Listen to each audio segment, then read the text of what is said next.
London and North Eastern Railway was one of the so-called Big Four companies, formed during the 1923 Grouping Act in Britain.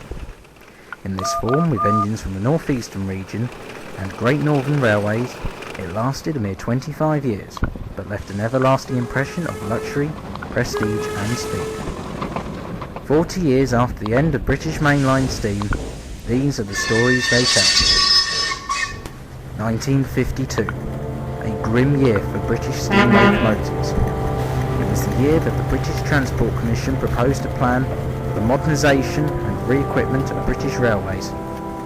It was to be known as the Modernisation Plan. It was to take place over a period of 15 years, and its ultimate aim was to abolish steam traction with large-scale dieselisation.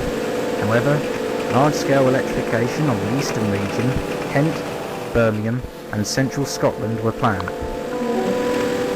It had only been 4 years since British Railways had started designing their range of standard steam locomotives. Autumn had come quickly in the year of 1952, and Stephen was talking quite gravely to one of the Class 4s that visited often. "I tell you, Stephen, the situation's bad," the Class 4 said, looking grim. "Most of us are only a few years old, and they're still building us by the tens. The workers reckon we'll be scrapped within 10 years thanks to this plan." Stephen sighed. "Have faith. There is always another plan, another scheme. They will realise their folly when the engines line up one by one in the scrapyards, and yet the workload gets bigger and bigger. Mark my words," he said with a smile. "It'll take more than the government's words to abolish steam completely." "If you say so," the Class 4 said dubiously. "But you'll be up first then, mate. You're, well, pre-grouping. If I weren't looking at you, I'd say you're a myth. Yet here you are, a 10-wheeler talking to another 10-wheeler, and there's the best part of 50 years between us." Stephen laughed. "Oh, age is no limit," he said, amused. "I've come back from the brink so many times." "You may not come back next time," the 4MT warned.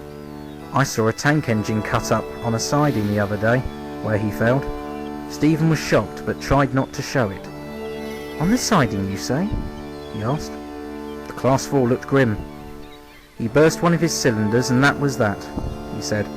You could hear the screams from miles away. The tortures were brutal. Stephen was quiet.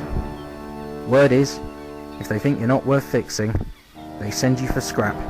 Never mind how useful you've been or how little the damage is."